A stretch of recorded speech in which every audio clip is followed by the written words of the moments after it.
Hello, welcome back. We're in Module 7 of our wireless security class, and that is Chapter 8 in Wireless and Mobile Security, second edition by Jim Doherty. Anybody happening across these videos who is not in our class, now you know at least what textbook we're using and what we're talking about. This week I have quite a bit. In fact, I've got 12 pages of material and 21 different topics to talk about, but I'm going to try to keep each video short, 5 to 10 minutes, hopefully closer to 5.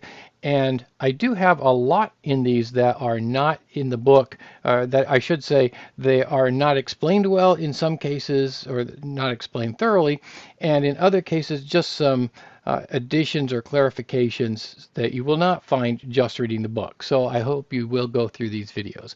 Okay, let's get going. The very first topic has to do with centralized or distributed security. In other words, how do we manage our security? Now, this module is advanced wireless security, and so we're going to be talking about concepts that are mainly dealing with corporate level security. So we're going to have a couple of different options in how we put together our network. We can have wireless access points that are distributed throughout our corporation, and each wireless access point has its own encryption, its own security, its own logons, and so on. Well, that would be a distributed wireless LAN methodology. But we can also do centralized wireless LAN security. And in this case, what we've done is we have what we call thin wireless access points, or thin WAPs. These just don't do much other than relay information. And then we let this radius server do our authentication for us. Now, we will describe later how 802.1x or these radius servers work. But very quickly, in this case, we're dealing with one logon. And so,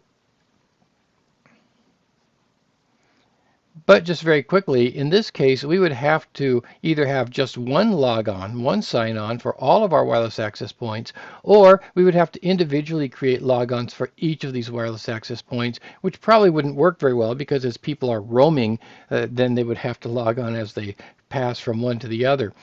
This is a very fast way of doing it, by the way. In other words, these are very, very fast.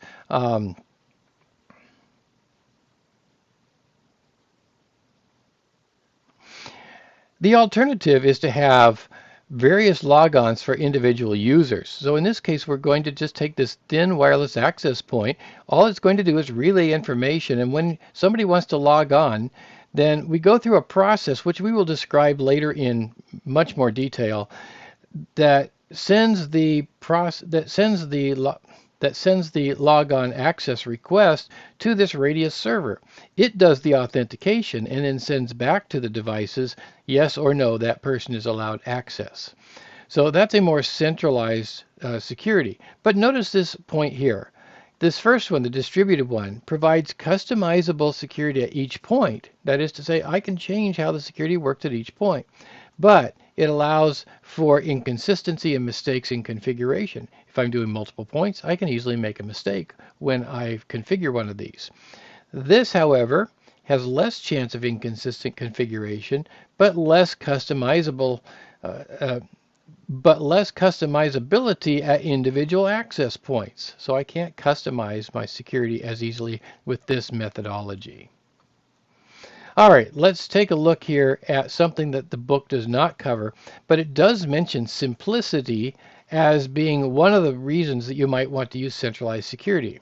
Well, there are really a bunch of characteristics that we should look at that are part of an overall security plan. We do want simplicity.